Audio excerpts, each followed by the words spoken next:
Welcome to Beginning, Intermediate, and Advanced Playwriting, Advanced Playwriting, Lesson 3.1, Writing a Full-Length Play. No matter how advanced you become, it is still the playwright's job to seize the attention of the audience from the time the play begins and hold it until lights out. People coming to the theater to see a play are braving rush hour traffic and parking. The play that they see needs to be more dramatic than the adventures that they had or the trouble they went through to get there.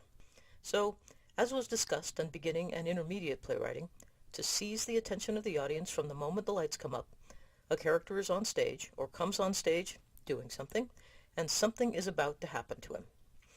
What is about to happen needs to have enough significance that you can see it written in the tension on the actor's body. If the actor is getting dressed for his wedding, and he is about to be the happiest of men, you can see that in his behavior. If he is dressing for his wedding, and he has severe doubts, you can see that as well. If he is preparing to commit suicide, he will have that tension written on his body. The circumstances that we create in our plays cause tension in our characters. If the circumstances of the play do not create enough tension that the audience can see it on the actor's body, then they will not be engaged. If the character is getting ready to have tea with a friend, as he does every week, then he will not have any tension on him. If the friend comes in and they say, "Hello, how are you? Have a seat," then your play hasn't started yet. Skip to the place where the real story of the play actually starts, and bring the lights up right there. To write a full-length play, you need 5 or 6 times the material as you used to write a short play. Over the course of 2 hours, the action of the play and the interaction of the characters needs to change again and again, so that the audience never knows what is about to happen, but is always kept in a state of amazement and surprise. How do you bring that much material into a play? By running multiple plot lines right from the start. In a 10 to 20 page play, you set in motion 2 or 3 plot lines, each with a beginning, middle, and ending. To write a full-length play of 80 to 100 pages, you want 3 or 4 times that many plot lines in play in order to have the amount of material you need to stuff your play with tension and incident and keep your audience guessing what is going to happen next. In the first 10 pages of a full-length play, set in motion 6 to 12 plot lines. At the end of the 10 pages, all of the plot lines should still be in play. None of them has been finished, cut off, or subsumed. If you have 6 to 12 plot lines to work with after 10 pages, then as you write the next 40 pages of your first act and the next 45 pages of your second, you will always have another character move to put into play, another scene to write, and more than enough material to play out. So much will be set into motion that you will have unending possibilities to play out in telling your story. Each of the plot lines must have a significant tension level.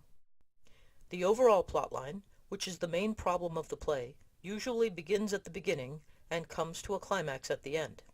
The second plot line that you set into motion also has a significant tension level, but not quite as dire as the overall plot line.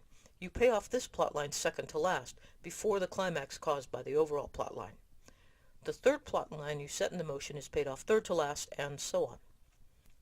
You can see that, of course, the most powerful, most dramatic, most important plot line must be paid off last, because if you put the climax earlier than the ending of your play, say halfway through the second act, then the rest of the play will be, by definition, anticlimactic. The audience will feel let down, and like the play is too long. So, how do you set into motion 6 to 12 plot lines in 10 or so pages? First, every character you have in your play will need to have their own plot line that they are driving, or that is driving them. If you have only a few characters in this play, then several of them will have to have more than one. Here is an example. Carla is tired of running the multimedia empire she inherited and has headed all her life, and is holding a party at which she will divide it up into 3 parts among her 3 children. This is the overall plotline that will drive the play and the climax at the end. Carla is having an affair with the mother-in-law of one of her children, but does not want to come out. Carla is an alcoholic, but has been on the wagon for 15 years. Carla's daughter Amelia has always been the favorite and is slated to get the biggest slice. Amelia doesn't want to stay in the business. She has already lost out on her chance to be an actor. She wants to travel the world as a documentary filmmaker, but thinks Carla will continue to trap her in the business. Amelia is being blackmailed by her old boyfriend from high school over a crime she committed when she was 16. If she doesn't have large amounts of money to feed him, she will be exposed. Carla's son Don is the funny man, the radio personality, and is sure that all he is going to get is the radio station. He wants it all. He wants Amelia to help him declare Carla insane and commit her to an institution, at which point he will take it all and pay Amelia off. Don was once a drug addict, but he has been clean for 4 years. He has been feeding opiates to his mother to get her hooked. She has an idiosyncratic reaction to the drug that makes her seem crazy. Paul, the attorney for Carla's empire, has been hopelessly in love with Carla for years. He is the father of Amelia, but even Carla doesn't know that. Kelly, the younger daughter, is out on bail before sentencing for killing her second husband. She was abused by Don when she was a child and has thought up an excellent revenge. Once you have half a dozen or more plot lines available, choose your opening scene and choose the event that will be the climax of your first act. Begin the opening scene with a significant tension level right from the moment the lights come up. Characters having a conversation that has no tension in it, like, "Hello, how are you? Good to see you. Would you like a drink?" will not suffice to seize and hold the attention of everyone in the audience. So cut right to the place where the character says, "Have you seen your mother? Is she all right?" Or, "You think you've won, but I'm going to have it all in the end. Just watch me."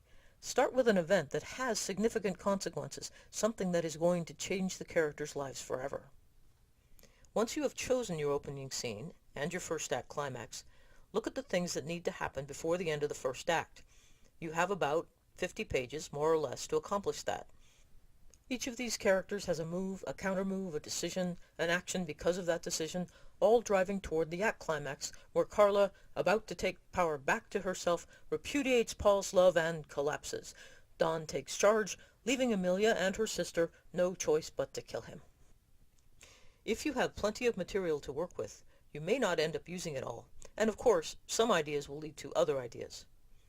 When you've finished writing the first act, you should have a number of scenes where characters do things and actions have consequences which cause new actions and have greater consequences. Make sure that no two scenes are alike. If a character makes one move one time, then the next time they should try a different move. Surprise your audience. Surprise yourself. Never let the tension level drop from the time the lights come up. Tension is what keeps the audience focused on the stage. Once they are focused, keep their attention riveted with unfolding events, character behavior, changing actions, unforeseen consequences, plot twists, and unexpected results. The second act should start in a whole new place from the first act.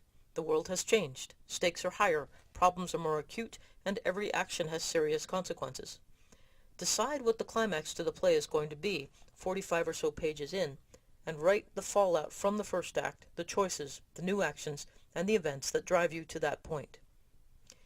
If you have only one or two plot lines, over 80 to 100 pages, what often happens is that plot points get stretched out, characters have conversations, and conversations go on for a long time, and nothing of consequence happens because of them. If you have a scene like this, go back and add more significant plot points. Increase the consequences of the events on the character. Raise the tension level. These days, it is best to use as few characters as possible if you want your play to be produced. Actors are the second highest budget item in producing a play. So, giving each actor several plot lines is more efficient than introducing a character for each of 6 to 12 plot lines. Here's an example. Laurie has gone camping far into the wilderness to commit suicide rather than face another round of chemo. Here she takes a fall and breaks her leg. Her stalker finds her and finally gets to read his poetry to her. He has a multiple personality, one of which is gay, one of which is a survivalist, which the stalker is not aware of. Laura is being haunted by the ghost of her mother who committed suicide when Laurie was 10. Her mother expected her boyfriend to find her before she died. He never got the letter she wrote, which she wants Laura to find and deliver. Once you have this much material in play, the question is, whose move is it now? And what's going to happen next? Shakespeare, the most important playwright of all time, is produced more every year, and sometimes every day in the summer, than he was during his entire lifetime. Why? His poetry is splendid, but it is not the verbiage that saved his plays from oblivion, right from the start. It was his fellow actors who collected his plays and published them so that they would not be lost. It was actors who continued to produce his plays year after year. And the reason they did this was not for the speeches, it's for the scenes. Once you have performed the balcony scene in Romeo and Juliet, you cannot forget it. Once you've played Lady Macbeth going out of her head and washing her hands of the murder of Duncan, you have to do it again. Falstaff lying his head off to Prince Hal, Othello being tricked by Iago, Claudio explaining to his sister, the Virgin, that it might be better for her to sleep with his judge than let him be executed. It is Shakespeare's scene work that makes his plays unforgettable. It is his scene work, Bottom with the head of an ass, Julius Caesar being murdered, Henry V exhorting his troops before Agincourt, or wooing the French princess. As you write your play, look to your scene work. If your characters have multiple and contrasting character cuts, that will give you a lot to work with. If you have a significant tension level and all the characters are activated, that will help too. Each scene should have a beginning, a middle, and an ending, mirroring the shape of the play as a whole. Characters come into the scene in one place, in one situation, and by the end, everything has changed, and the ending of the scene drives the beginning of the next. Think about the scene's theatricality as you write. Use every dimension of the setting and every aspect and the whole range of your characters to get the most drama, delight, joy, and power out of each one. Your actors will work your scenes for dozens of hours before the performance. Give them lots of material to work with, lots to find, and lots to do. And they will have what they need to hold the audience enthralled. In the next lesson, we will discuss advanced character development, advanced plot development, and character transcension. If you would like more information on playwriting, my manual, Playwriting, the Merciless Craft, Comprehensive Techniques for Mastering Beginning, Intermediate, and Advanced Playwriting, is available from Amazon as both an ebook or a paperback. If you have questions or comments, or are interested in a workshop or master's class, you can contact me through my website at thecarolwolf.com.